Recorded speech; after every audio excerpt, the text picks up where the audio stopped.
Hello everyone, dear students. इस video lecture number 5 में हम बात करने वाले हैं कैपेसिटर रिलेटेड। जैसा कि आप सभी बच्चे को पता है कि अभी तक हमने यूट्यूब पर आपको यूनिट नंबर 2 का पहला टॉपिक ईपी अपलोड किया। उसके बाद मैंने पोटेंशियल टॉपिक नंबर 2 अपलोड किया। फिर उसके बाद हमारे बीच earthing of conductor third topic आया जो यूनिट 2 से रिलेटेड था, वो भी हमने अपलोड किया। एंड फोर्थ टॉपिक का नाम था डायपोल। सो इलेक्ट्रिक डायपोल को भी मैंने पूरा पढ़ाया है। अगर अभी तक आपने उन सभी वीडियो को नहीं देखे हैं तो प्लीज़ जाके ज़रूर देखें। वो 4 टॉपिक के बाद हमारा टॉपिक शुरू हुआ था कैपेसिटर, जिसमें अभी तक 4 लेक्चर अपलोड हो चुकी है। एंड ये है लेक्चर नंबर 5 कैपेसिटर से रिलेटेड, जिसमें हम बात करने वाले हैं एनर्जेटिक ऑफ कैपेसिटर, अर्थात कैपेसिटर की एनर्जी की हम यहाँ करेंगे व्याख्या। सो बच्चे प्लीज़ यहाँ पे आप ध्यान दीजिएगा।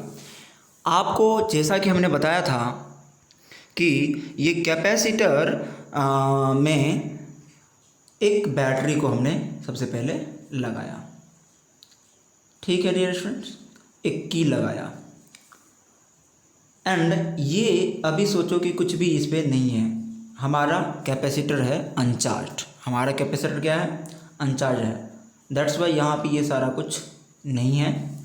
एंड स्विच है अभी ऑफ, ठीक है। ऑफ मतलब खुला है। अगर डियर स्टूडेंट्स इस बैटरी का लो और हाई टर्मिनल के अक्रॉस टीपीडी ई हों, तब यदि हम स्विच को क्या करते हैं, ऑन करते हैं, यानी क्लोज करेंगे, तो इस पर आ जाएगा प्लस चार्ज एंड इस पे आ जाएगा माइनस चार्ज। क्यों प्लस आया? क्योंकि बैटरी के प्लस टर्मिनल से इस प्लेट को जोड़ा, इसीलिए प्लस आया। एंड इस पे क्यों माइनस आया? क्योंकि बैटरी के नेगेटिव टर्मिनल को कैपेसिटर के इस प्लेट से ऐड किया, इसीलिए इस पे माइनस चार्ज आया। ठीक है डियर स्टूडेंट्स, यहाँ तक आप समझ गए होंगे।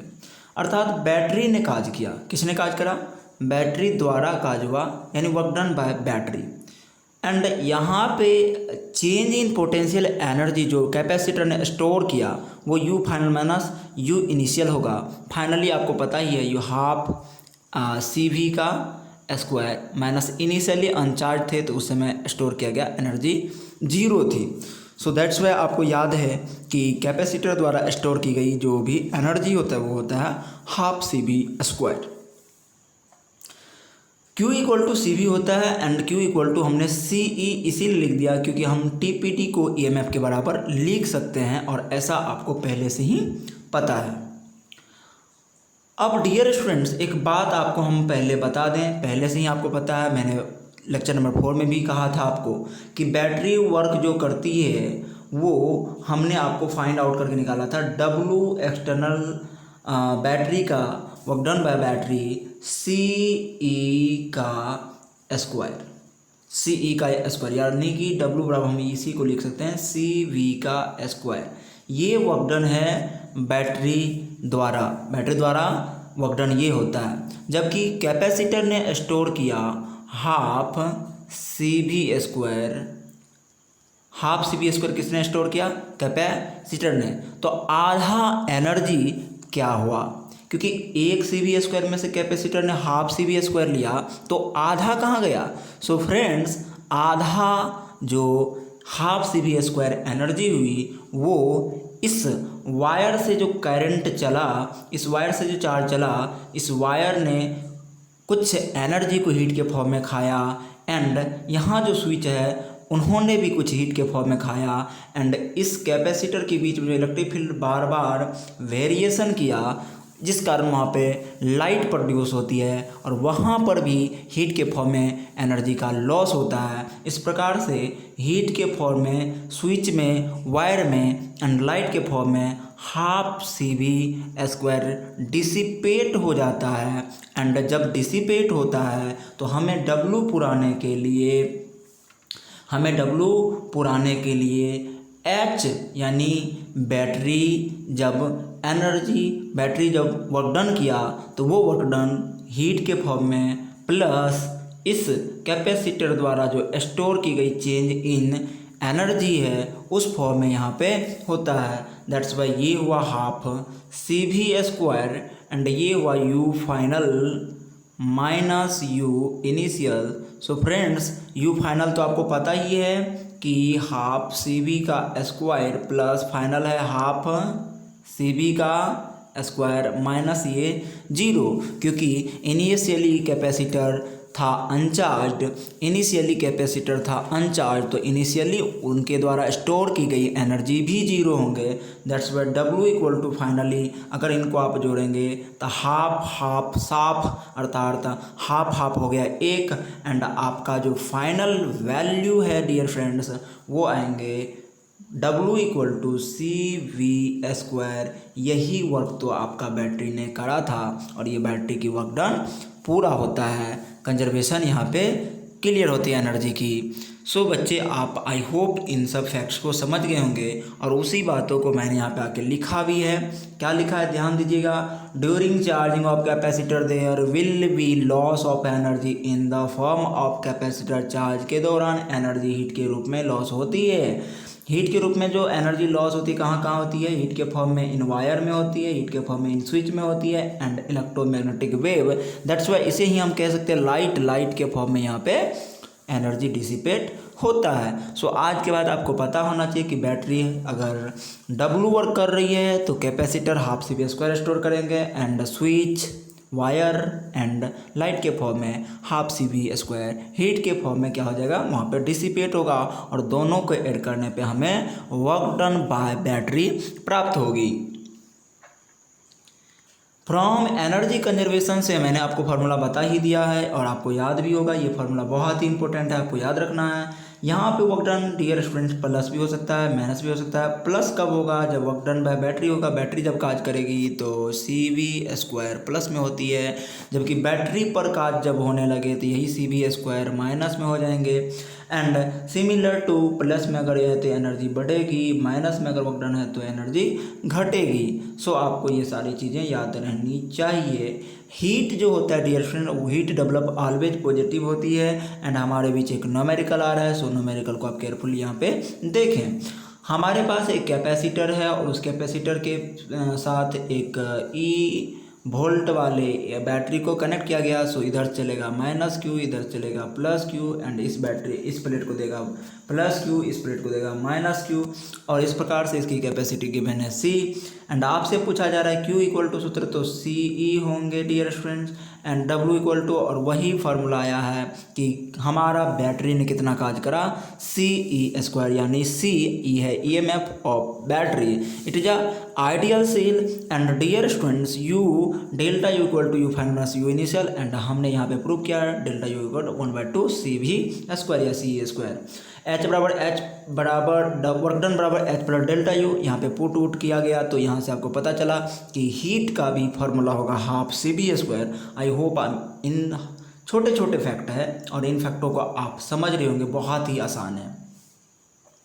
आइए हम बात करें एक अच्छा सा प्रॉब्लम्स का। हमारे बीच एक सुंदर सा प्रॉब्लम्स दिख रहा है, इस प्रॉब्लम्स को आप समझने का कोशिश करिएगा। कह रहा है कि 5 microfarad capacitor is charge to 12 volt, the positive plate of this capacitor is now connected to the negative terminal of 12 volt is vice versa. What is vice versa dear students? Vice versa का मतलब मैं एक अपने भाषा में आपको बताऊं तो वाइस वर्सा मतलब होता है उल्टा पुल्टा। उल्टा पुल्टा मतलब प्लस पे माइनस को, माइनस पे प्लस को, यानी कैपेसिटर के पॉजिटिव प्लेट को बैटरी के नेगेटिव प्लेट से, कैपेसिटर के नेगेटिव प्लेट को बैटरी के पॉजिटिव प्लेट से जोड़ते हैं तो इस फेनोमेनन को, इस इवेंट को हम कहते हैं वाइस वर्सा। ठीक है, दैट्स वाई आपको वाइस वर्सा में कैपेसिटर और बैटरी को जोड़ा गया है। बैटरी आपका 12 वोल्ट का है, कैपेसिटर न्यूट्रल है, उनकी कैपेसिटी 5 माइक्रोफैराड है और आपको कह रहा है कि जब हम उस बैटरी को कनेक्ट करेंगे वाइस वर्सा के फॉर्म में कैपेसिटर से तो ये बता दो कि हीट डेवलप कितना होगा वायर में, हीट डेवलप कितना होगा वायर में। आई होप आप बातों को समझ गए। फिर से मैं क्वेश्चन सुना दूँ। 5 माइक्रोफैराड कैपेसिटी वाले कैपेसिटर है, उनको 12 वोल्ट की बैटरी से जोड़ा जाता है वाइस वर्सा के फॉर्म में, यानी प्लस पे माइनस को, माइनस पे प्लस को। समझ रहे हैं ना। तो आपको कहा जा रहा है कि हीट डेवलप फाइंड करें। कौन डेवलप? हीट डेवलप फाइंड करें। अब आप यहाँ पे डायरेक्ट हाफ CV² नहीं लगा सकते, आपको कैलकुलेशन करना पड़ेगा। सो फ्रेंड्स, चलते हैं हम कैलकुलेशन की ओर। इनिशियली बात करते हैं। इनिशियली हमारे पास जो था यहाँ पे कहानी, वो कहानी बस इतनी थी कि वोल्ट दी थी एंड Q बराबर CV होता है। एंड हमें पता चल गया कि इनिशियली प्लेट पर जो चार्ज है 660 माइक्रोफैराड हैं, यानी ये आपका कैपेसिटर है। तो इधर होंगे प्लस 60 माइक्रोफैराड, तो इधर होंगे माइनस 60 माइक्रोफैराड। आई होप आप समझ रहे होंगे। And you initial half CV² and 36 × 10⁻⁵ joule आ जाएंगे। एंड फ्रेंड्स, अब हम करेंगे अगले कहानी की तैयारी। अगले कहानी की तैयारी हुआ कि यहाँ पे अब आपको हो जाएंगे प्लस Q, क्योंकि चार्ज तो जैसे ही कनेक्ट करेंगे चेंज होगा, तो ये बन गया Q। एंड ध्यान दीजिएगा, इस बैटरी के द्वारा भेजा जाएगा कितना, इससे खींचा जाएगा Q और Q डैश। दैट्स वाई हम यहाँ पे लिख देते हैं Q डैश इधर मिलेंगे, Q डैश इधर मिलेंगे। एंड EMF तो मेंटेन ही रखेंगे, बैटरी का EMF तो बदलेगा ही नहीं। तो Q डैश बराबर CE, एंड ये भी आया 60 माइक्रो कूलम। 60 micro coulomb. आ जाइए, W बराबर आप अपना कर लेना, वो तो सिंपल प्रॉब्लम है, वो कोई बड़ी बात है नहीं। एंड ध्यान से सुनिएगा, आपके बीच जो फ्रेंड्स ये है U फाइनल। सो U फाइनल हाफ CV² और उसे पुट किया, कैलकुलेशन किया, C की वैल्यू हमने यहाँ पे रखा है एंड V का स्क्वायर जो वोल्टेज है ये, और इसका अगर कैलकुलेशन आप करते हैं तो आपको फाइनली पे 36 × 10⁻⁵ जूल आ जाएंगे। एंड अब चला हम बात करें heat. Here U initial equal to क्या हो गया dear student, U final. That's why W equal to सूत्र होता है H plus del U, and del U ये दोनों आपस में अगर इक्वल है, आपको पता ही होगा कि H plus U final minus U initial, तो फाइनल तो पता है हाफ CV², बट ये भी सेम है, ये दोनों आपस में क्या है, ये दोनों आपस में क्या है, सेम है, जिस कारण से सेम होने के कारण ये घट जाएंगे और ये बन जाएंगे 0। तो यहाँ पे आपको पता चला कि जितनी सारी वर्क डन है वो सारा का सारा हीट में कन्वर्ट हो गया है। हीट में क्या हो गया डियर स्टूडेंट, कन्वर्ट हो गया। शुरू में कैपेसिटर को कितना था चार्ज, तो शुरू में कैपेसिटर को चार्ज था कितना था, हाफ CV² था। फाइनल में भी हाफ CV² था, दोनों कट के क्या हो गए 0। और इस प्रकार से आपने देखा कि इस कंडीशन में कैपेसिटर ने जितनी बैटरी का वर्क डन था सबको हीट में कन्वर्ट कर दिया है।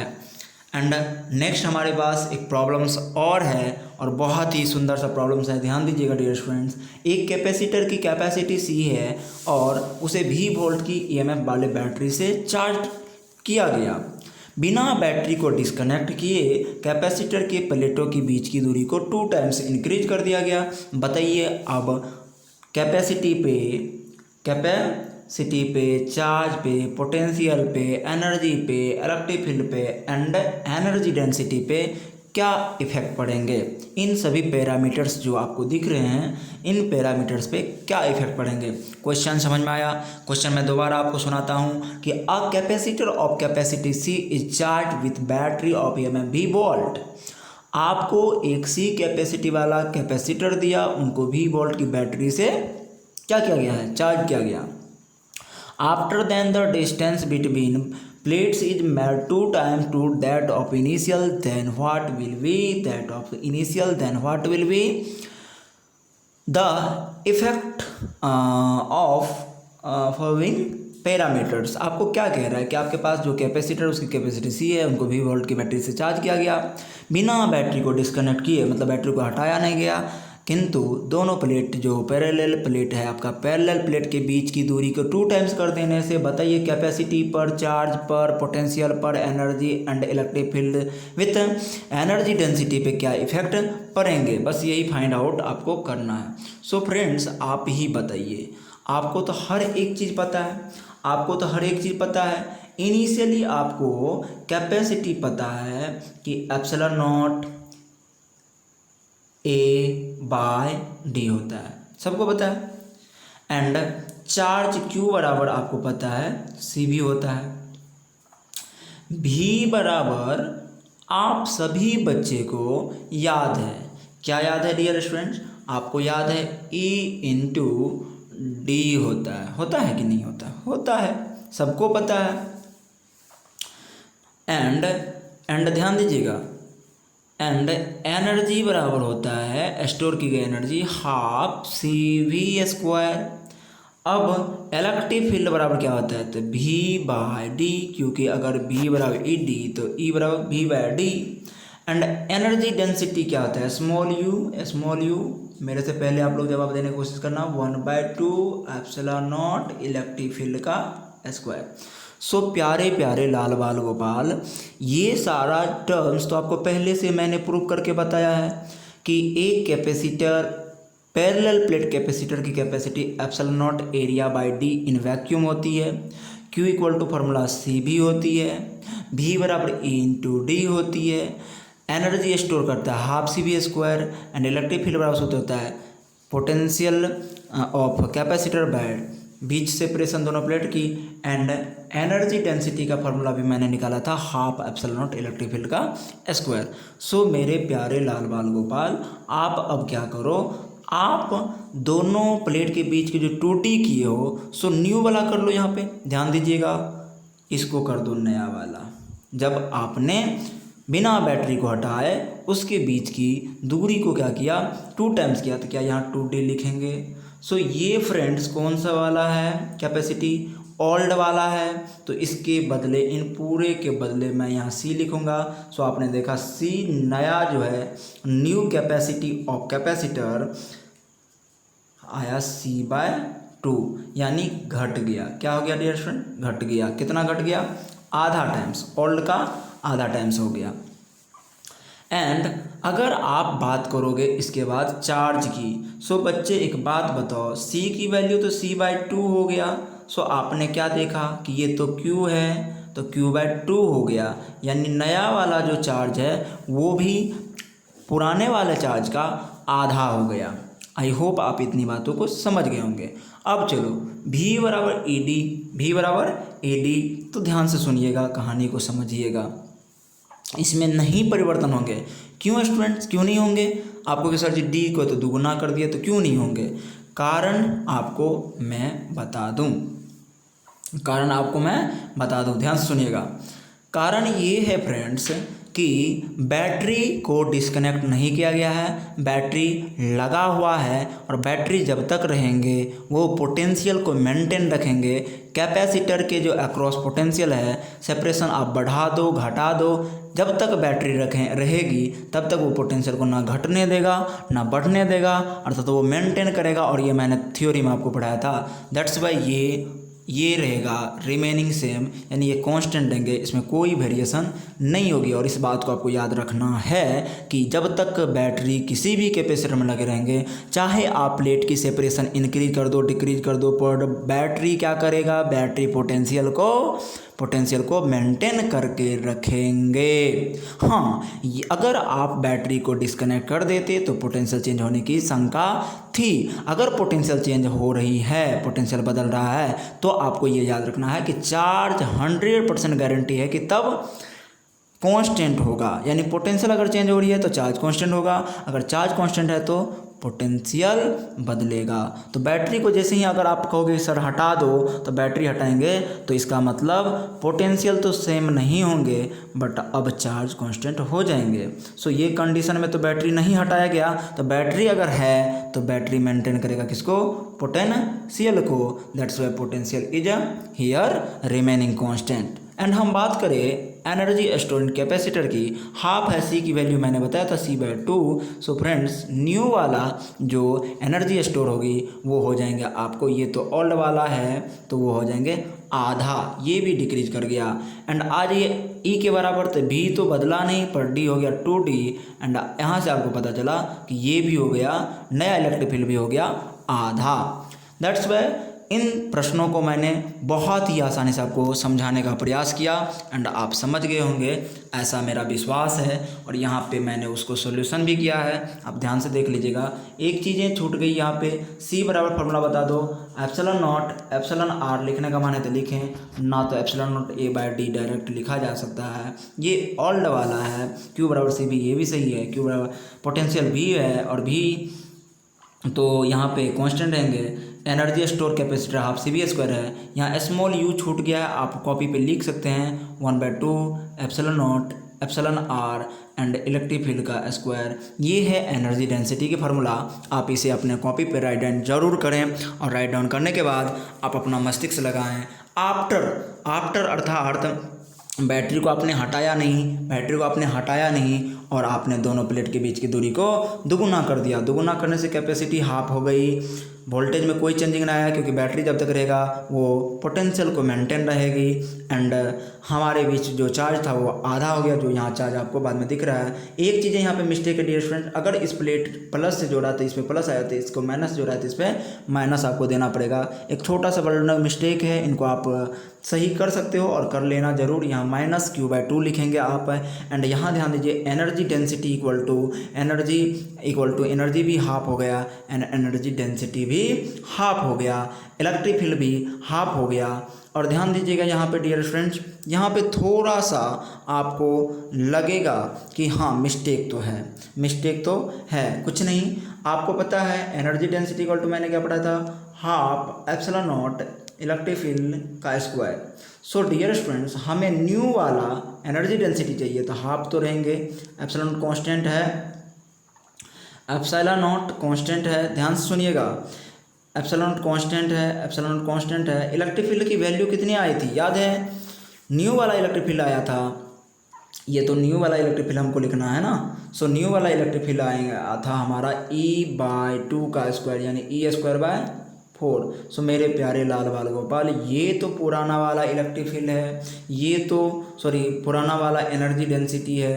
एनर्जी डेंसिटी नया वाला एनर्जी डेंसिटी पुराने वाले एनर्जी डेंसिटी का 1/4 टाइम्स हो गया है। सो आई होप आप समझ गए होंगे। अब यहाँ पे मेरे पास जो नोट पॉइंट है वो क्या बता रहा है, कह रहा है if battery remains connected in any process potential will not change, यहाँ देता पर चार्ज दे दिया CHRG, चार्ज नहीं चेंज। आप अगर battery remains connected in any process, किसी भी प्रोसेस में अगर कनेक्ट करते हैं तो आपको पोटेंशियल वहाँ पे चेंज नहीं होती है। ये चीज़ें को आपको केयर करके रखना है। आइए आगे हम है कि बैटरी का जो वर्क डन होंगे वो बैटरी बाय वर्क डन कहेंगे तो प्लस में, जबकि बैटरी यहाँ प्लस में लेना चाहिए, यहाँ मिस्टेक है थोड़ा सा, इसको सही कर लेना। बैटरी पर अगर काज की बात हो तो वो माइनस में होती है and but battery on the work done on the battery का है तो वो माइनस में होता है। ये चीज़ें आपको केयर करके रखना है। आगे हमारे बीच है कि एक कैपेसिटर है, C कैपेसिटी है, 20 वोल्ट की बैटरी से उसको चार्ज किया गया। तो बताइए अगर हम बैटरी को हटा करके दोनों प्लेट के बीच की दूरी को दुगुना कर दें तो निम्न पैरामीटर्स पे क्या इफेक्ट पड़ेंगे, जैसे capacity, potential, charge, energy, electric field, energy density. Question पहले जैसा ही है, बस अभी एक थोड़ा सा यहाँ पे लोचा अलग टाइप का है। पहले वाला में बैटरी को नहीं हटाया गया था जिस कारण से पोटेंशियल मेंटेन थी। आज यहाँ से बैटरी डिस्कनेक्ट कर दिया गया, इसीलिए यहाँ पे पोटेंशियल मेंटेन नहीं रहेंगे, पोटेंशियल चेंज होने की शंका हो गई है, किंतु चार्ज नहीं बदलेंगे।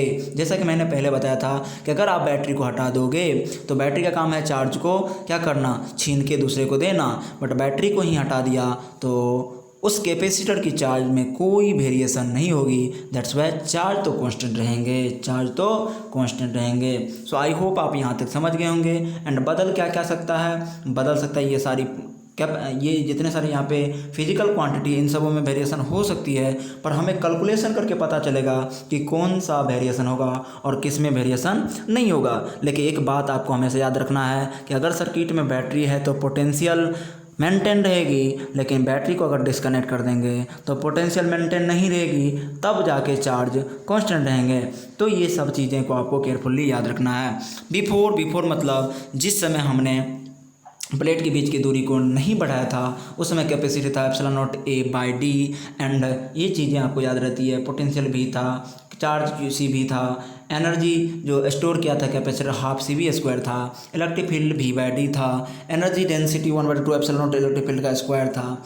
एंड अब हम नई चीज़ पे बात करते हैं। नई चीज़ मतलब नई कैपेसिटी क्या होगी जब प्लेट के बीच की दूरी को क्या कर दिए, डी से 2d कर दिए एंड बैटरी को काट के फेंक दिए, यानी बैटरी अब नहीं है। बैटरी अगर नहीं है तो कैपेसिटर के चार्ज नहीं बदलेंगे, जबकि पोटेंशियल चेंज होने की शंका तो 100% है। सो डियर स्टूडेंट्स, हमें न्यू कैपेसिटी चाहिए जब दोनों प्लेट के बीच की सेपरेशन को 2 टाइम्स कर दिया। सो बच्चे epsilon not a dash by हो जाएंगे आपका डी। तो एरिया तो आपने बदला नहीं है, एरिया तो चेंज नहीं किए हो, लेकिन आपने डी को कितना कर दिया, नया डी 2d कर दिया। और आप देख रहे होंगे कि ये जो है ये तो ओल्ड वाला epsilon not a by D, old वाला क्या है, ओल्ड वाला कैपेसिटी है। दैट्स वाई सी न्यू जो है डियर स्टूडेंट्स वो ओल्ड का आधा हो जाएंगे, और इस प्रकार से आपका आंसर आया। अब हम बात करते हैं पोटेंशियल की। पोटेंशियल भी इक्वल टू आपको पढ़ाया गया था, आपको याद होंगे कि हमने पढ़ाया था E इंटू डी, याद है आपको, E इंटू डी। अर्थात हम जब तक यहाँ इलेक्ट्रिक फील्ड फाइंड नहीं करेंगे तब तक हमें पता नहीं चलेगा कि पोटेंशियल में क्या वेरिएशन हो सकती है, क्योंकि ये तो मुझे पता है। या नहीं तो आप ये भी कह सकते हैं E dash into D dash. So dear students, E dash के बारे में तो मालूम नहीं, पर D कितने टाइम्स हो गया, 2 टाइम्स। एंड हमें पता चला कि पोटेंशियल न्यू वाला 2 टाइम्स हो जाएंगे। Q बराबर होता है CV। सो आपको पहले ही बताया था कि बैटरी को आपने काट के फेंक दिया, इसलिए याद रखना है कि चार्ज नहीं बदलेंगे। That's why it is a remaining constant, ये तो कांस्टेंट रहेंगे। एंड ये है energy density equal to formula. So energy density energy store U equal to, हम नया U निकालेंगे, सो 1/2 लिखेंगे। C की वैल्यू क्या हो गया, C/2 हो गया है। एंड V की वैल्यू V/2 हो गया है। सो 2 2 जा 4। एंड आप देखेंगे कि ये हमारे पास क्या हो रहा है, C ये 4 टाइम्स डिक्रीज हो रहा है। कितने टाइम्स, 4 टाइम्स क्या हो रहे हैं डियर स्टूडेंट्स, 4 टाइम्स एनर्जी जो है ना 4 टाइम्स इंक्रीज कर रहा है, ऐसा आपको दिखने को मिलेगा। एक बार मैं यहाँ पे दिखा दूँ, ध्यान से सुनिएगा कि यहाँ आप देखिए कैपेसिटी क्या हो गया, आधा हो गया, चार्ज रिमेनिंग कांस्टेंट। पोटेंशियल के बारे में 2 टाइम्स हो गए, कैसे, तो हमने तभी ही आपको बताया था V बराबर होता है सूत्र Q/C, यानी V नया चाहिए तो Q dash by C dash भी हो सकता है। Q की मान Q ही है, C डैश की मान C/2 है। एंड आप ऐसे सोच सकते हो Q बराबर CV और C कैंसिल, तो यहाँ पे आप देख रहे हैं कि ये 2 टाइम्स इंक्रीज कर गया। इससे भी बन सकता है V बराबर सूत्र E इंटू डी से बन सकता है, को कैसे, तो अगर आपको इलेक्ट्रिक फील्ड पता चल जाए तो उनको पुट कर दीजिए, D2D है, पुट कर दीजिए, आसानी से आपको ये भी निकल जाएंगे। सो मेरे पास जो जो चीज़ें पता था उस आधार पे हमने सोचा, मुझे पता था Q/C, V बराबर Q/C, तो Q कांस्टेंट है, Q रख दिया। एंड हमें पास C डैश भी पता है, C/2। एंड Q बराबर होता है CV/C/2, C कैंसिल, एंड ये उलट के गुना होंगे। तो हमें पता चल गया कि वोल्टेज नया वाला जो है ओल्ड का कितने टाइम्स होंगे, 2 टाइम्स होंगे, और यहाँ पे आपको दिख रहा है। एंड U डैश बराबर 1/2 C1 C prime V prime का स्क्वायर, यानी 1/2 है, C/2 हो गया। एंड ये तो 2 भी है, सो हम कैलकुलेशन करेंगे तो मुझे पता चलेगा कि स्टूडेंट्स ध्यान दीजिएगा, ध्यान देंगे सभी बच्चे, केयरफुल्ली बातों को सुनना। 2 2 जा 4 एंड यहाँ होंगे 1/2 CV² इंटू 2। सो डियर स्टूडेंट्स, ये तो आपका है ओल्ड वाला एनर्जी स्टोर इन कैपेसिटर। सो वहाँ पे आप रख देंगे U, और U नया आपको प्राप्त होंगे U multiple 2 times.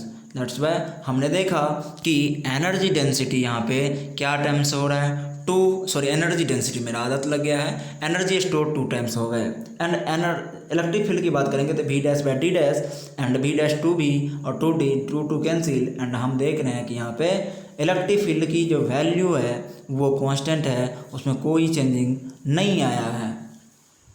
And friends, अब हम आगे की ओर बढ़ते हैं। अब ध्यान से देखिएगा तो इलेक्ट्रिक फील्ड में no variation, but energy density की अगर बात करें तो अगर इसमें इलेक्ट्रिक फील्ड बदला ही नहीं तो हमारा energy density depend on electric field है, इसीलिए हमारे एनर्जी डेंसिटी में भी कोई चेंजिंग नहीं आएंगे। और आपको पता चल गया कि जब बैटरी को डिस्कनेक्ट कर देते हैं तो charge, energy density and electric field में कोई वेरिएशन नहीं आती है, ये सब कांस्टेंट रहता है। If we remove battery from any circuit then the charge on capacitor remains constant. ये बात तो आपको हमेशा याद रखना है कि अगर आप किसी भी कैपेसिटर से बैटरी को डिस्कनेक्ट कर देते हैं तो चार्ज कांस्टेंट रहता है। अगर बैटरी सर्किट में लगे हैं तो पोटेंशियल मेंटेन रहता है, पोटेंशियल बदलता नहीं है। ये 2 चीज़ें आपको हमेशा याद रखना है कि जब सर्किट में बैटरी लगा हो तो पोटेंशियल में कोई चेंजिंग नहीं आएंगे, जबकि बैटरी को तोड़ के फेंक दो तो चार्ज कांस्टेंट रहेंगे, पोटेंशियल बदलने की चांसेज बढ़ जाती है। तो अब हम डियर फ्रेंड्स बात करेंगे कॉम्बिनेशन ऑफ कैपेसिटर की। एंड कॉम्बिनेशन ऑफ कैपेसिटर एक अच्छा जो भी यहाँ पे फैक्ट है, बहुत ही इम्पोर्टेंट टॉपिक है combination of capacitor. So combination of capacitor बहुत टाइप्स के हो सकते हैं, ये कोई ज़रूरत नहीं कि पैरेलल और सीरीज ही संभव है। इनफिनाइट, मैं क्या बोल रहा हूँ, इनफिनाइट इनके कॉम्बिनेशन हो सकते हैं। लेकिन हम अगर बोर्ड की बात करें, बोर्ड की बातों पे चलें तो बोर्ड की बातों पे मैं इन्हें बांटूंगा 2 भाग में।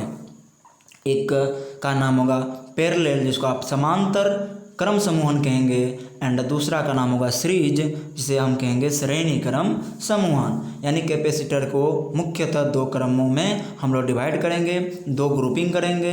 पहला कहेंगे पैरेलल कॉम्बिनेशन ऑफ या ग्रुपिंग ऑफ कैपेसिटर, दूसरा सीरीज ग्रुपिंग ऑफ कैपेसिटर। सबसे पहले हम लोग बात कर ले कि कॉम्बिनेशन ऑफ कैपेसिटर क्या होता है। डियर स्टूडेंट्स, वह प्रोसेस जिसमें कैपेसिटर के नेटवर्क को, यानी कि जिस नेटवर्क में बहुत सारे कैपेसिटर लगेंगे, बहुत सारे कैपेसिटर मतलब 2-4 कैपेसिटर लगे हैं, और उन सभी कैपेसिटर जो मिलके काम करता है उनके बदले एक ऐसा कैपेसिटर ले आइए, सिंगल कैपेसिटर, जो उन सबों के बदले काम कर दे, उसको कहेंगे आप तुल्य कैपेसिटर। मुझे लगता है कि आप इन बातों को समझ नहीं पाए, सो मैं इनके लिए आपको फिगर बनाता हूँ। जैसे फ्रेंड्स, ये एक कैपेसिटर, ये एक कैपेसिटर, ये एक कैपेसिटर, एक ये कैपेसिटर, एक ये कैपेसिटर, और ये है ऐसे। तो इन सबों, ये है C1, ये है C2, ये है C3, ये है C4, ये है C5, दैट्स वे बहुत सारे सर्किट में कैपेसिटर लगे हैं। तो इसी को हम लोग कहते हैं नेटवर्क। क्या कहते हैं? नेटवर्क।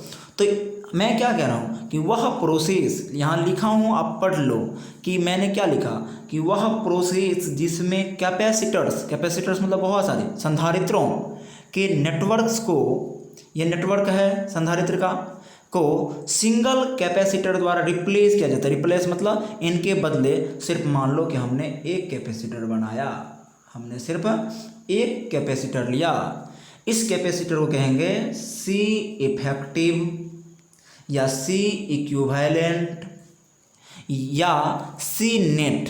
3 नाम है, C इफेक्टिव, C इक्विवेलेंट या C नेट कहेंगे। समझ में आया सभी को? क्लियर होगा। हिंदी में कहेंगे तुल्य धारिता, ठीक है, सॉरी तुल्य धारिता ना, तुल्य संधारित्र। और इसके अंदर जो कैपेसिटी होंगे, तुल्य कैपेसिटर के अंदर में जो कैपेसिटी होंगे उसी को हम लोग C इफेक्टिव अर्थात इक्विवेलेंट कैपेसिटी या कैपेसिटेंस कहेंगे। सो मैंने इन दोनों बातों को यहाँ पे समझाया है, आप समझ जाएंगे कि वह प्रोसेस जिसमें कैपेसिटर्स के नेटवर्क को सिंगल कैपेसिटर द्वारा रिप्लेस किया जाता है उसे कहते हैं equivalent capacitor. And equivalent capacitor की कैपेसिटी को इक्विवेलेंट कैपेसिटर में जो कैपेसिटी होती है ना, उसी कैपेसिटी को बोलते हैं इक्विवेलेंट, यानी समतुल्य धारिता। या इफेक्टिव कैपेसिटी प्रभावी धारिता के नाम से जानते हैं, और एक इनका और नाम है नेट कैपेसिटेंस यानी तुल्य धारिता। आई होप आप हमारी बातों को समझ गए होंगे। Property of equivalent capacity. Equivalent capacity की कुछ प्रॉपर्टी है जो आपको समझना पड़ेगा। पहली प्रॉपर्टी है कि सी इफेक्टिव अर्थात सी इक्विवेलेंट, जिसको तुल्य धारिता बोलते हैं, तुल्य धारिता द्वारा जो, ध्यान से सुनना है, सभी बच्चे को समझना भी है कि तुल्य धारिता द्वारा जो स्टोर एनर्जी होती है होल नेटवर्क, होल मतलब संपूर्ण नेटवर्क द्वारा स्टोर एनर्जी के बराबर होता है। अर्थात आपके पास सपोज करो कि दो कैपेसिटर है, इन दोनों ने मिलके 5 जूल चार्ज को स्टोर किया, एनर्जी को स्टोर किया, तो इनके बदले जो हमने एक सिंगल कैपेसिटर लिया, ये कैपेसिटर भी कितनी चार्ज को स्टोर करेंगे, कितनी एनर्जी स्टोर करेंगे, 5 जूल। यही प्रॉपर्टी पहला है कि सी इफेक्टिव द्वारा जो स्टोर की गई एनर्जी होगी, होल नेटवर्क कितना एनर्जी स्टोर किया उतना के वो बराबर हो जाएंगे।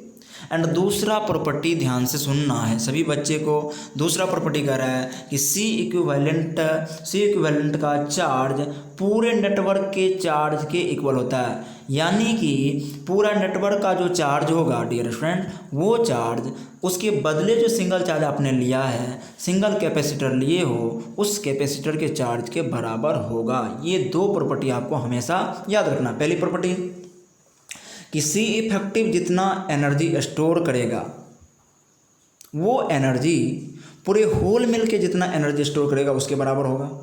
क्लियर। दूसरा प्रॉपर्टी ये याद रखना है कि सी इफेक्टिव जो एक सिंगल आपने नेटवर्क के लिए कैपेसिटर लिया था, वो जितना चार्ज को स्टोर करेगा, होल नेटवर्क यानी संपूर्ण नेटवर्क कितना चार्ज स्टोर किया उसके बराबर होगा। एंड अब हम चलेंगे आपको लेकर के types of grouping of capacitor, capacitor के समूहीकरण के प्रकार पे। There are infinite types but symmetrically 2 types. मैंने जैसा कि अभी आपको बताया था कि कैपेसिटर की ग्रुपिंग कितने हैं, इन्फिनाइट हो सकते हैं अकॉर्डिंग टू या scope to competitive exam, but आपके सिलेबस के अनुसार सिमेट्रिकली मैं इसे बांटूंगा 2 टाइप्स में। पहला पैरेलल कॉम्बिनेशन ऑफ कैपेसिटर, दूसरा सीरीज कॉम्बिनेशन या grouping of capacitor. Parallel combination of capacitor क्या है, सभी बच्चे केयरफुली सुनना। कंडीशन नंबर फर्स्ट, शर्त नंबर 1, इस कॉम्बिनेशन में सभी कैपेसिटर का पोटेंशियल क्या होता है डियर स्टूडेंट, सेम होता है। अगर ध्यान दीजिएगा, अगर आपका ये 2 कैपेसिटर पैरेलल में है तो ध्यान से सुनना, ये बिंदु ए है, ये बिंदु बी है, तो इनका जितना पोटेंशियल होगा इनका भी उतना ही पोटेंशियल होगा डियर स्टूडेंट्स, उतना ही पोटेंशियल होगा। दैट्स वाई कंडीशन नंबर 1 आपको हमेशा याद रहना चाहिए कि अगर किसी नेटवर्क में बहुत सारे कैपेसिटर है और जिन जिन कैपेसिटर की पोटेंशियल आपस में समान होगा उनको आप पैरेलल में कहेंगे। कौन सी में कहेंगे, पैरेलल में। दैट्स वाई एक चीज़ तो समझ में आपको आ गया होगा, अगर पोटेंशियल सेम है किसी नेटवर्क में जितने सारे कैपेसिटर है, जो भी कैपेसिटर हो, जिन जिन कैपेसिटर के आपस में पोटेंशियल सेम मिल गया, वो सारा का सारा किस क्रम में होंगे, समांतर क्रम में होंगे। तो आज के बाद आपको पहला शर्त याद रहना चाहिए कि अगर नेटवर्क में कैपेसिटर्स की पोटेंशियल आपस में सेम मिल जाए तो आप कैपेसिटर्स को पैरेलल में कहेंगे, समांतर क्रम में कहेंगे। अगर पोटेंशियल सेम है तो ये 100% गारंटी है कि चार्ज सेम नहीं होगा, क्योंकि अभी पहले कंडीशन में आपने देखा था कि पोटेंशियल सेम था तो चार्ज अलग हो गया था, जबकि चार्ज सेम था तो पोटेंशियल अलग हो गया था। आपने न्यूमेरिकल किया था और आपको याद भी होगा। सो मैं कंडीशन नंबर 2 कोई बड़ी बात तो लिखने वाला नहीं, मैंने कॉम्बिनेशन 2 में लिखा कि इस कॉम्बिनेशन यानी पैरेलल में प्रत्येक कैपेसिटर पर जो प्रेजेंट चार्ज का योग होगा ना, बैटरी के नेट चार्ज या नेटवर्क के नेट चार्ज के योग के बराबर होगा, यानी वो डिफरेंट होगा। पैरेलल में चार्ज की वैल्यू प्रत्येक कैपेसिटर पे भिन्न भिन्न होगी, जबकि पैरेलल में पोटेंशियल की वैल्यू क्या होंगे, समान होंगे। हमने यहाँ पे दिखाया है, आपको दिख जाएंगे कि ये कैपेसिटर है, ये कैपेसिटर है, ये बैटरी मैंने इनके साथ लगाया, प्लस ने प्लस भेजा और यहाँ से डियर स्टूडेंट 3 रास्ते मिलेंगे। तो प्लस क्यू कितने भाग में टूटेंगे, 2 भाग में। इधर दिया प्लस Q1, इधर दिया प्लस Q2 एंड इधर दिया प्लस Q3। आप देख रहे होंगे, यानी इस पर प्लस Q1, इधर माइनस Q1, इधर प्लस Q1 प्लस Q2, तो इधर माइनस Q2, इधर प्लस Q3 तो इधर माइनस Q3, और तीनों की कैपेसिटी C1 C2 C3 दिया हूँ। अगर आप में से कुछ बच्चे कहेंगे सर ये पोटेंशियल, डियर स्टूडेंट्स ये कौन सी वायर है, ये है सिंपल वायर। और सिंपल वायर की कहानी आपको याद है कि सिंपल वायर अर्थात इसे कहते हैं आइडियल वायर, इसी का नाम है कनेक्टिंग वायर। और इनकी प्रॉपर्टी होती है, इनकी रेसिस्टेंस 0 मानी जाती है, इनकी रेसिस्टेंस 0 मानी जाती है। और जिनकी रेसिस्टेंस 0 होती है उसमें पोटेंशियल की वैल्यू कभी बदलता नहीं है। सो फ्रेंड्स, अगर ये V वोल्ट की बैटरी है तो ये छोटू वाला लो है, इसको 0 दे दिए, और ये बड़ू वाला को भी दे दिए। और अगर आप हमसे पहले वाली कहानी को जानते हो तो आप इस बात को मान लोगे, अन्यथा की तो बात नहीं करेंगे। तो यहाँ से 0 0 0, क्योंकि रेसिस्टेंस इसकी 0 है तो ये 0 0 0 0 0 0 पूरे वायर में 0 आएंगे। और ये जहाँ तक सिंपल वायर होगा वहाँ तक पोटेंशियल क्या दे देंगे, 0 देंगे। दैट्स वाई इधर से भी और ये भी, यहाँ भी होंगे, यहाँ भी होंगे, यहाँ भी होंगे। यानी कि जहाँ तक आपकी नज़र पड़े कि सिंपल वायर है वहाँ तक पोटेंशियल उनका सेम होगा। एंड यहाँ पोटेंशियल भी है, यहाँ 0 है, यहाँ भी है, यहाँ 0 है, यहाँ भी है एंड 0 है। यानी सबके अक्रॉस जो कैपेसिटर के पोटेंशियल है वो भी ही होंगे। और आप समझ गए कि तीनों कैपेसिटर के अक्रॉस जो पोटेंशियल की, देखो फ्रेंड्स 1:14 हो रहा है, रात्रि का 1:14 हो रहा है। क्या ज़रूरत है मैं इतना भूख रहा हूँ आपके लिए? आपका धर्म क्या है? मैं अगर वर्क कर रहा हूँ तो आपका धर्म है हर एक चीज़ को समझना, ठीक है। लॉकडाउन लग गया, सबके लिए लग गया, ठीक है, दिक्कत सबके पास है, लेकिन इसको आप अपना अस्त्र बनाइए, मेहनत करिए। क्योंकि हम खुद अगर इतने रात को जग के आपके लिए एक लेक्चर तैयार कर रहे हैं, अब आप खुद सोच सकते हो कि किसी बच्चे का चेहरा मेरे आगे नहीं है और हम वर्क कर रहे हैं, तो आपका दायित्व है कि आपको हर एक वीडियो लेक्चर को पूरा देखना है, समझना है, और समझ करके जहाँ डॉट है ना आप ज़रूर पूछें, ठीक है। हम हमेशा आपके लिए काम कर रहे हैं, ठीक है। आप सभी बच्चे हमारा साथ दो, मेहनत करो, ठीक है। मेहनत के बिना कुछ भी आपको नहीं मिलने वाला, कुछ भी नहीं मिलने वाला। दैट्स वाई आपको मेहनत करना पड़ेगा। सो फ्रेंड्स, इन तीनों कैपेसिटर के बदले मैं एक इक्विवेलेंट कैपेसिटर ले लिया C, और इसे लिखा C इक्विवेलेंट, एंड बैटरी वही लगे हैं। ये जितना चार्ज सब मिलके स्टोर करेंगे, ये अकेले स्टोर करेंगे। और C इक्विवेलेंट, यहाँ Q बराबर सूत्र होंगे C equivalent into V। I hope आप हमारी बात को क्लियरली समझ गए होंगे। एंड हम यहाँ पे बात करने वाले हैं अब चार्ज कंजर्वेशन की। किनकी? चार्ज कंजर्वेशन की। सो बच्चे एक बात बताओ, Q बराबर क्या होंगे? Q1 plus Q2 plus Q3 100% होंगे। क्यों होंगे सर? चूँकि डियर स्टूडेंट्स यहाँ कितने कैपेसिटर हैं? 3 कैपेसिटर, और इनसे बैटरी लगे हैं। तो बैटरी मान लो कि इधर से प्लस प्लेट जोड़े है, प्लस वाला जोड़े बैटरी का, ये छोटू वाला इधर से निकला, तो इधर से तो प्लस Q आ रहा है ना, तो प्लस Q कितने भाग में बटेंगे?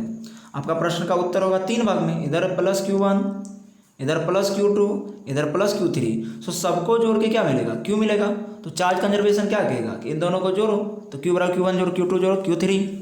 And dear student here Q1 potential तो सब जगह समान है, तो Q1 बराबर C, Q बराबर क्या पढ़े आप? CV। दैट्स वाई Q1 क्या होंगे? Q1 होंगे C1 और पोटेंशियल सबका सेम है V। Q2 क्या होंगे? C2, पोटेंशियल सब जगह V। Q3 बराबर C3 V। एंड यहाँ पे आप सबको पुट कर दो Q1 Q2 Q3 की वैल्यू, आपको कॉमन क्या मिल जाएंगे? आपको कॉमन मिलेंगे C, और आपके पास हुआ सॉरी C नहीं V मिलेंगे डियर स्टूडेंट, V मिलेंगे, सब में V है, तो V ले लिए तो C1 plus C2 plus C3। And equation first and second, एक सेकेंड इक्वेशन है Q इक्वल टू आपको पता है C equivalent multiple B। So friends एक बात बताओ, ये C इक्विवेलेंट इंटू V लिख दिया इक्वल टू क्या, इक्वल टू Q1 B, इसमें से भी कॉमन आएंगे और भी क्या होंगे, कैंसिल हो जाएंगे। तो C इक्विवेलेंट का आंसर कितना आया, C1 plus C2 plus C3, यानी पैरेलल में कैपेसिटर डायरेक्ट कनेक्ट होती है, जो हमने यहाँ पे प्रूव किया, यही प्रूव करना था। तो आज के बाद कोई पूछे आपको कि भैया संधारित्र यानी कैपेसिटर, संधारित्र कौन क्रम में, समांतर क्रम में कैसे ऐड करेंगे, उल्टा या सीधा, तो आपको थोड़ा अकल तो होना चाहिए, थोड़ा अकल तो होना चाहिए, आपको थोड़ा सा अकल होना है। आप होनहार हैं, आप कहेंगे देखिए संधारित्र है, 100 से समांतर है, दो बार 100 आ रहा है, संसा, तो आपको समांतर क्रम में जोड़ना है। कौन क्रम में, समांतर क्रम में। और समांतर क्रम में कैसा जोड़ना है, सीधा मतलब डायरेक्ट, उल्टा पुल्टा कुछ नहीं करना है, सीधा जोड़ देना है। तो आज के बाद आई होप आप कभी नहीं भूलने वाले, जब भी कैपेसिटर समांतर क्रम में बोलेंगे तो कैपेसिटर का हिंदी सोचेंगे क्या होता है, संधारित्र। संधारित्र को समांतर क्रम में सीधा जोड़ेंगे, सब जगह 100 है, सब जगह 100 है, संधारित्र को समांतर क्रम में सीधा जोड़ेंगे। एक फ्रेंड्स ध्यान देना, केस नंबर 1 है कि अगर समान कैपेसिटी वाले यानी C1 बराबर C2 बराबर C3 बराबर C, समझ रहे ना, समान कैपेसिटी आइडेंटिकल कैपेसिटी वाले n कैपेसिटर को समांतर क्रम में जोड़ दें तो C equivalent equal to C plus C plus C plus so on कहाँ तक, n तक। सो फ्रेंड्स इसमें आपको सोचना कुछ भी नहीं है, C1 C2 C3 सब C ही हैं, तो इसका आंसर हो जाएंगे NC। सो C इक्विवेलेंट बराबर आपका हो जाएगा, बहुत सारे अगर कैपेसिटर एक साथ जुड़े हैं तो C इक्विवेलेंट बराबर पैरेलल में होगा फार्मूला, n आइडेंटिकल कैपेसिटर अगर आप जोड़ते हो पैरेलल में तो आपका C इक्विवेलेंट होगा n इंटू C। अर्थात मान लो मैंने आपको कभी बोला कि 2 माइक्रोफैराड वाले 5 कैपेसिटर को पैरेलल में ऐड कर दिया, बताओ C इक्विवेलेंट, तो आप डायरेक्ट 5 और 2 माइक्रोफैराड वाला तो 5 गुना 2 करेंगे, 5 टू 10 माइक्रोफैराड आंसर कर देंगे। एंड नोट है पैरेलल क्रम में, पैरेलल में प्राप्त जो C इक्विवेलेंट का या C एफ की वैल्यू होती है डिफरेंट कैपेसिटर जो नेटवर्क में प्रेजेंट होता है उनसे अधिक होता है। ऑब्वियसली अधिक होंगे क्योंकि डायरेक्ट जुड़ रहा है, क्या हो रहा है, डायरेक्ट जुड़ रहा है। जैसे आपको एक सवाल बताएं, ध्यान दीजिएगा, हमारे पास डियर स्टूडेंट्स ये है और ये है, 2 कैपेसिटर है, ये है 2 एंड ये है 4, तो 2 प्लस 4 इक्वल टू कितना C इफेक्टिव है, 6 माइक्रोफैराड आया कि नहीं आया, ये तो C इफेक्टिव निकाला।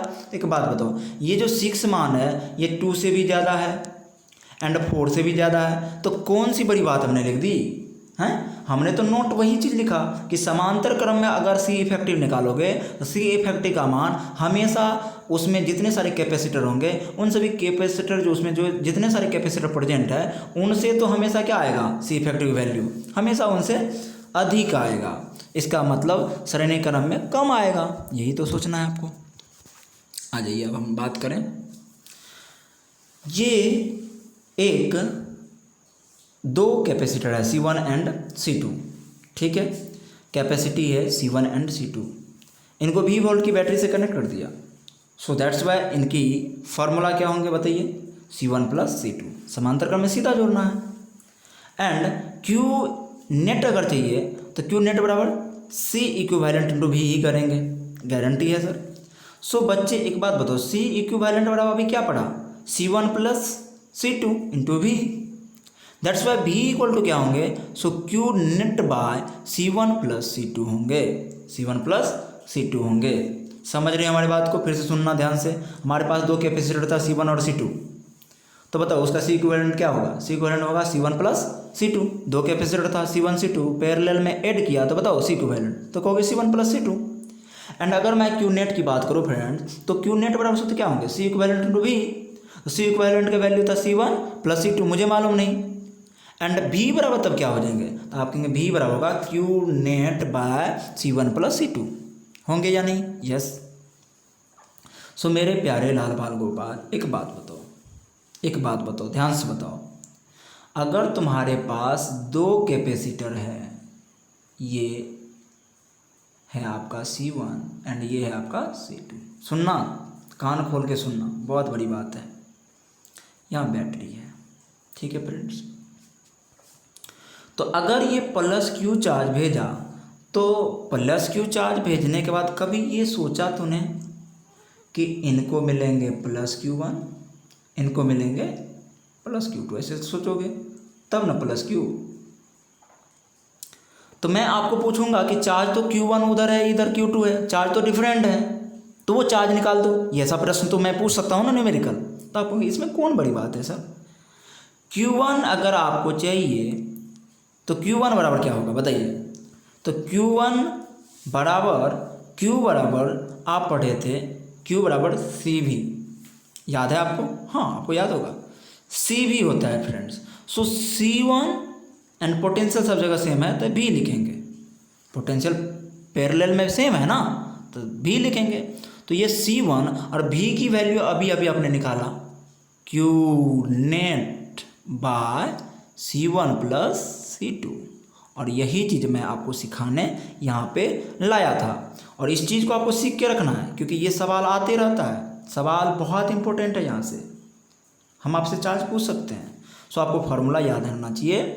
और हमने फार्मूला पढ़ाया कि अगर Q1 चाहिए, ध्यान सुनना, ये कैपेसिटर दो कैपेसिटर है, इसमें मान लो Q1 चार्ज गया, इसकी कैपेसिटी C1, इसमें Q2 चार्ज गया, इसकी कैपेसिटी C2।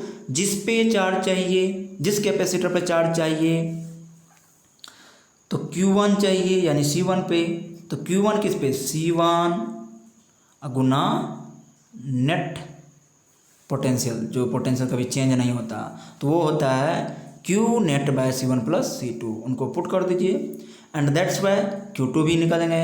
अगर Q2 निकालना है तो Q2 निकालना है यानी कि जिस पे चार्ज चाहिए उसकी कैपेसिटी गुना पोटेंशियल की value Q net by C1 plus C2 कर दिया।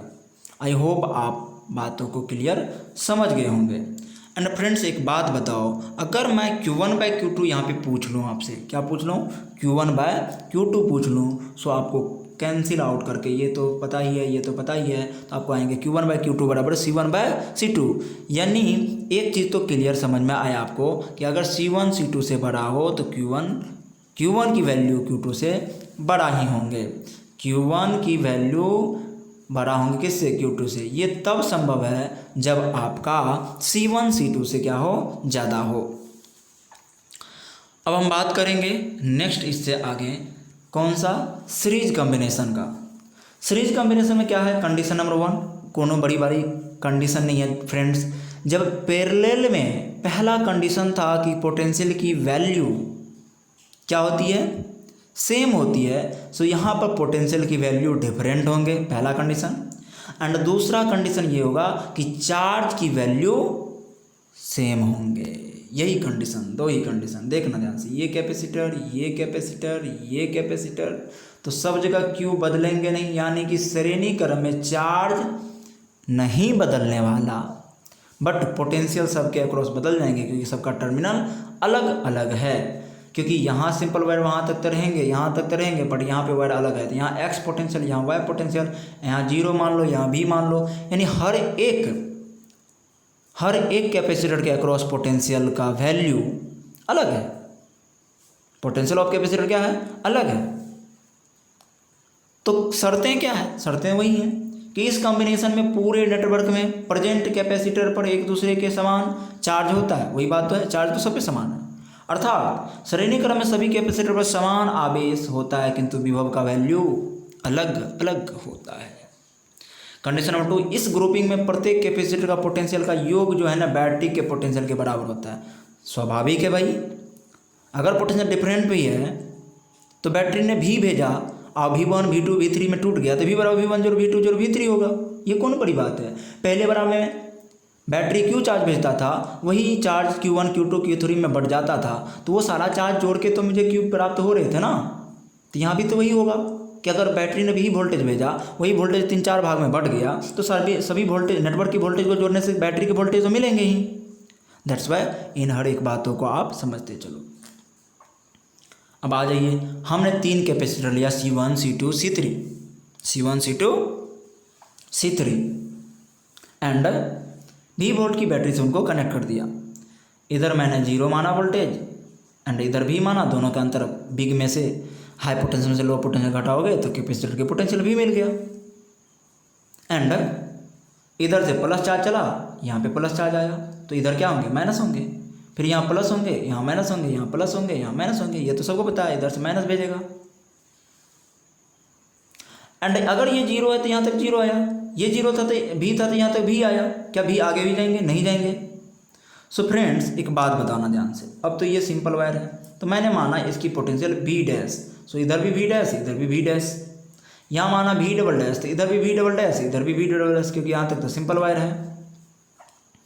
अब ध्यान सुनिएगा, तो इनके हाई पोटेंशियल है V एंड लो पोटेंशियल है V डैश, इनके हाई पोटेंशियल है V डैश, लो पोटेंशियल है V डबल डैश, और इनके हाई पोटेंशियल है V डबल डैश और लो पोटेंशियल है 0।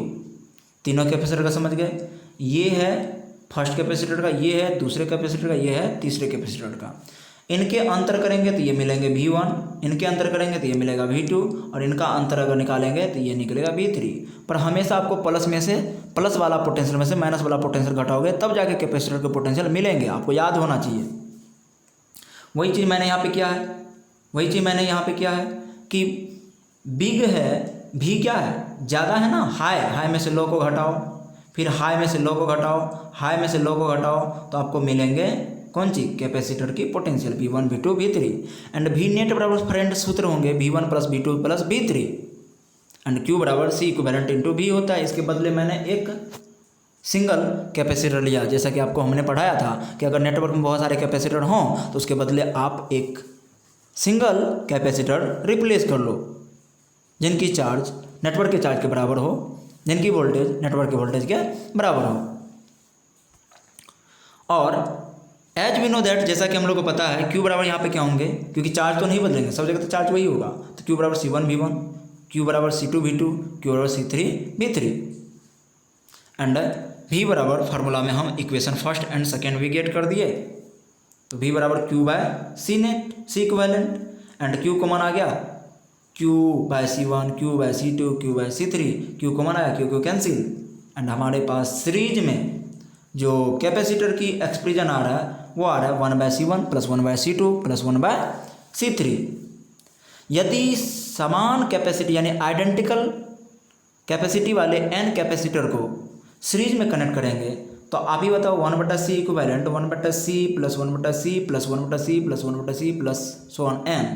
सो दैट्स वाई इसका आंसर आपको क्या आ जाएंगे, C इक्विवेलेंट आएंगे, C इक्विवेलेंट पहले 1/C इक्विवेलेंट आएंगे n/C।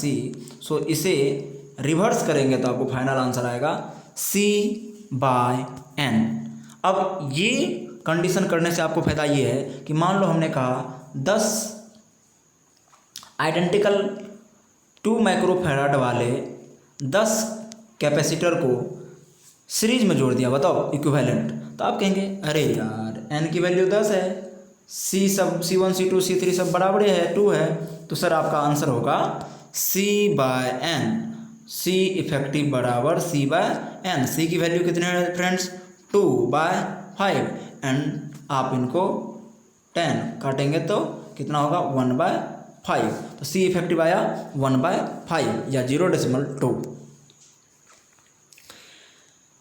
केस नंबर 2 में कह रहा है कि यदि दो कैपेसिटर सीरीज में हो, कितने कैपेसिटर, 2 कैपेसिटर सीरीज में हो तो सूत्र क्या होंगे फ्रेंड, ध्यान दीजिएगा, क्या 1/C equivalent 1/C1 plus 1/C2 होंगे एंड इसका एलसीएम लेंगे C1 इंटू C2 तो C2 प्लस C1 एंड इसे C अगर रिवर्स करेंगे तो C1 इंटू C2 बटा, इसे ही ट्रिक की हम लोग लिखते हैं। ट्रिक की क्या लिखते हैं फ्रेंड्स, C इक्विवेलेंट बराबर हम लिख देते हैं सी इक्विवेलेंट बराबर सूत्र लिख देते हैं 1/2/1+2। इसका मतलब ये हुआ फ्रेंड्स, 1/2 मतलब पहला कैपेसिटर की कैपेसिटी गुना दूसरा कैपेसिटर की कैपेसिटी बाय पहला कैपेसिटर की कैपेसिटी प्लस दूसरे कैपेसिटर की कैपेसिटी। अगर आपको यहाँ पे प्रॉब्लम्स हम करवा दें तो आप आसानी से इस चीज़ को सीख जाएंगे। तो क्यों न मैं आपको बना दूँ। ये है मान लो 2 माइक्रोफैराड और ये है 3 माइक्रोफैराड। ध्यान दीजिएगा, C1 की वैल्यू मैंने 2 माइक्रोफैराड दिया, C2 की वैल्यू 3 माइक्रोफैराड दिया। हमने कहा इनको ख़त्म करके एक कैपेसिटर बना दो। सो फ्रेंड्स, आपको सीरीज में पता ही है कि हमने आपको ट्रिक बताया था C इक्विवेलेंट बराबर 1/2/1+2 और ये हमने कैलकुलेशन करके प्रूव किया था C1 × C2 बटा C2 + C1। सो इसके लिए हम C को भूल गए और 12/1 जोड़ 2 लिख दिए। 12 मतलब पहला गुना दूसरा, पहला की वैल्यू 2 है, दूसरा की वैल्यू 3 है। अब पहला प्लस दूसरा तो 2 + 3, that's why 3 × 6/5 microfarad your answer. I hope आप समझ गए होंगे। अब ऐसे सवाल को तो चुटकी में आप सॉल्व कर देंगे। सो आपको एक सवाल मैं देता हूँ, आप आंसर बनाएंगे।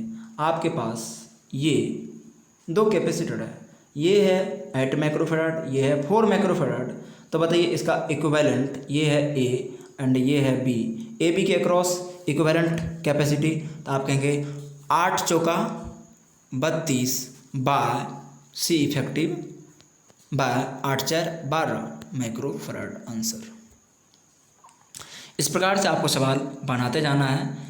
एंड वी नो दैट, हमें जैसा कि मालूम है Q बराबर C इक्विवेलेंट। सो Q = हमें यहाँ पे B की वैल्यू पता ही है। हमने यहाँ पे क्या कर दिया फ्रेंड्स, यहाँ पे C इक्विवेलेंट पता था, C1 C2 bye C1 + C2 × V उनको पुट कर दिया, तो हमें Q यहाँ से निकल के आ जाएंगे। नोट, इस ग्रुपिंग में C इफेक्टिव का जो वैल्यू है C1 एंड C2 से हमेशा क्या होंगे, हमेशा कम होंगे। अगर आप मानने को रेडी नहीं है तो मैं करके दिखा देता हूँ, आप देख लीजिए। सपोज करिए कि ये बिंदु A है एंड ये B है। हमने ये दिया आपको 3 माइक्रोफैराड एंड ये दिया 4 माइक्रोफैराड। ठीक है फ्रेंड्स, ये तो आप ही बताओ कि इसका C इफेक्टिव कितने होंगे A और B के क्रॉस। तो 4 × 3 = 12 और 4 × 3 = 7, इन दोनों को गुना किए माइक्रोफैराड। तो फ्रेंड्स ये तो C इफेक्टिव निकल के आया। कौन? C effective. तो C इफेक्टिव कितना निकला इसका, 12/7 माइक्रोफैराड। अब आप ही मुझे एक जवाब दो, फाइनली जवाब देना कि ये 12/7 माइक्रोफैराड जो आया, तो 7 से भाग दो तो 7 का 7 1.7 चौका 28, 1.4 माइक्रोफैराड आया। अब बताओ ये वैल्यू इससे कम है, इससे भी कम है, तो दोनों से कम है। इसलिए हमने नोट में क्या लिखा कि इस ग्रुपिंग में C इफेक्टिव का जो वैल्यू होता है, दिए गए डिफरेंट जो कैपेसिटर आपके सीरीज में लगे हैं उनसे आंसर ये हमेशा कम होता है, जबकि पैरेलल में आंसर हमेशा ज़्यादा आता था। तो यही चीज़ को हम समझाना चाहते थे। आई होप आप समझ रहे होंगे। एंड अब हम आ जाते हैं आपको लेकर, दोनों कैपेसिटर C1 C2 सीरीज में ऐड है एंड C इक्विवेलेंट आपने निकाला ही है and Q equivalent C equivalent × V होंगे। तो Q = C इक्विवेलेंट की वैल्यू यहाँ पुट कर दिया, V कर दिया, इक्वेशन फर्स्ट बन गए एंड Q बराबर C1 V1 हो जाएंगे friends. From equation first and second से हमें ये चीज़ तो पता चलेंगे, ध्यान से सुनिएगा, ये चीज़ तो पता चलेंगे कि C1 V1 = ये इफेक्टिव का वैल्यू यहाँ पुट कर दिया, तो C1 × C2, C1 कैंसिल हो गए, तो V1 बराबर कितना आया, C2/C1 + C2 मल्टीपल V। इससे क्या सीखे सर? तो जैसा कि फ्रेंड्स आपको पता है कि प्रत्येक कैपेसिटर में सीरीज कॉम्बिनेशन में पोटेंशियल अलग अलग होता है, ये V1 ये V2। दैट्स वाई ये V1 कैसे निकलेगा, इसी फार्मूला से ना निकालिएगा। तो ये फार्मूला V1 की V2 की हमने यहाँ पे निकाल दिया है। आप V1 और V2 निकालने में इनका उपयोग कर सकते हो हर जगह। अब सुनो, अगर तुम्हें V2 निकालना हो फ्रेंड्स, तो आपको याद रखना है कि V2 निकालना है यानी कि C1/C1 + C2 जिस पर पोटेंशियल निकालना है उसका कैपेसिटी नहीं लेना है। ठीक है, जिस पर पोटेंशियल निकालना है उसका कैपेसिटी नहीं लेना है, दूसरे वाला का कैपेसिटी लेना है, बट में नेट कैपेसिटी करना है और उसको नेट पोटेंशियल से मल्टीपल कर देना है। आसानी से आपको आंसर आ जाएंगे। And friends V1 bye V2 अगर आप करते हो ना, V1 बाय V2 करते हो तो आपको आएंगे ये वाला रिलेशन V1 बाय V2 बराबर C2 बाय C1। इससे क्या सिद्ध होता है? इससे सिद्ध होता है कि पोटेंशियल जो कैपेसिटर की है वो कैपेसिटी का उल्टा समानुपाती है।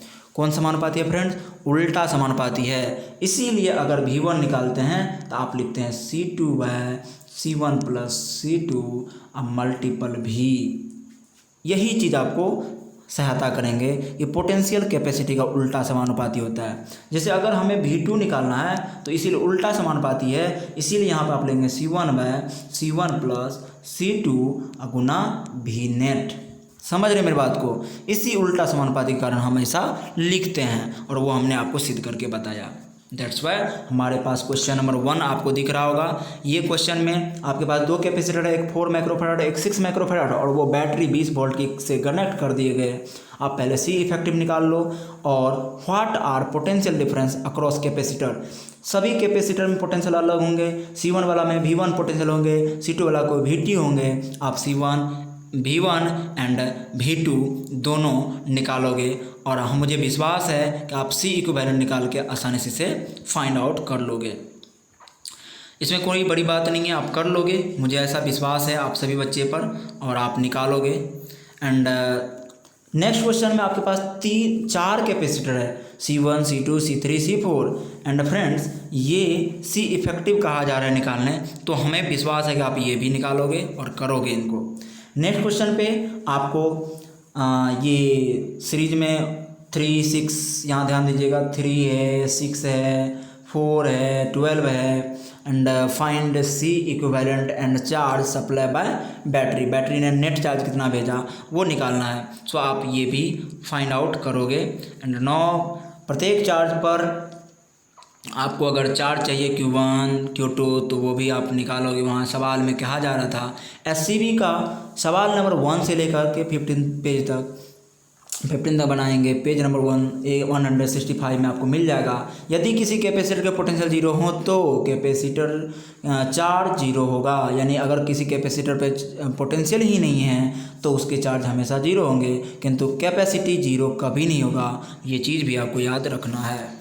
तो अब हम नेक्स्ट डे शुरू करेंगे शॉर्ट सर्किट यानी कनेक्टिंग वायर से कहानी, और कनेक्टिंग वायर पे कहानी ज़बरदस्त करेंगे। सिंपल वायर की कहानी आपको याद ही होगा कि ऐसा एजप्शन है कि सिंपल वायर की जो रेसिस्टेंस है वो 0 होती है, अतः हमें पोटेंशियल की वैल्यू नहीं, अतः इसमें पोटेंशियल की वैल्यू नहीं बदलता है। यानी सिंपल वायर में पोटेंशियल अगर 0 है तो सब जगह 0 ही होंगे, V मान लेते V ही होंगे, X मान लेते X ही होंगे, Z मान लेते Z ही होंगे। अतः सभी जगह सिंपल वायर में पोटेंशियल की वैल्यू समान रहेंगे। जैसा कि मैंने फिगर में दिखाया है, सिंपल वायर को हम आइडियल वायर कहते हैं और इसे शॉर्ट सर्किट के नाम से भी जाना जाता है। क्योंकि आप ध्यान से देखिए, इस कैपेसिटर में एक सिंपल वायर लगाया, अगर मान लो यहाँ पोटेंशियल 0 है तो यहाँ भी पोटेंशियल 0 हो जाएंगे, तो 0 में से 0 गया तो ये कैपेसिटर कोई काम का है ही नहीं, और कैपेसिटर कोई काम का नहीं है तो इसीलिए हम लगाएंगे यहाँ पे short circuit. That's why capacitor is useless, क्योंकि यहाँ VA बराबर VB है, Q 0 है क्योंकि उस पर पोटेंशियल ही 0 है, तो चार्ज 0 होना स्वाभाविक है। सो फ्रेंड्स आज बस यहीं तक स्टॉप करते हैं। नेक्स्ट डे हम ब्रिजस्टोन ब्रिज से काम करेंगे। Okay bye.